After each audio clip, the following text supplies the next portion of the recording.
Hello everyone, কেমন আছো তোমরা সবাই? আশা করি সবাই খুব ভালো আছো।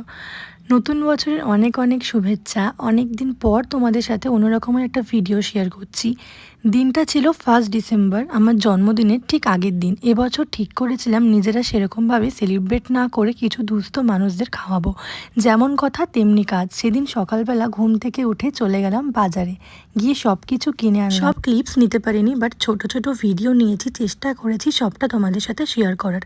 তো বাড়ি এসে সব রান্নাবান্না শুরু করে দেওয়া হলো, নয়তো অনেক দেরি হয়ে যেত। সেদিনের সব কিছু আমরা করলেও রান্নার দায়িত্বটা দিদি নিয়েছিল। আমরা আমাদের নিজেদের সাধ্য মতো চেষ্টা করেছিলাম। তো সেদিনের মেনুতে কী কী ছিল চলো একবার বলে দিই। সেদিন ছিল চিকেন কষা, ভাত আর মিনারেল ওয়াটার। তো চলো দেখতে দেখতে দেখো রান্না অনেকটা হয়েই গেল। এখানে ভাতও নামানো হয়ে গেছে। সব রান্না কমপ্লিট হয়ে যাওয়ার পর ও চলে এসেছিল বিকেলে, কারণ আমাদের প্যাকেট করতে হতো। আর সেদিনে আমরা প্রায় 60-70 জনের মতো এই সমস্ত কিছু অ্যারেঞ্জ করেছিলাম। আর বোন এদিকে মিষ্টি প্যাক করছিল। সবাই মিলে সবটা তাড়াতাড়ি করে প্যাক করে নিয়ে জিনিসগুলো সব টোটোতে তুলে দিয়ে আমরা সোজা চলে গেছিলাম হাবড়া স্টেশনে।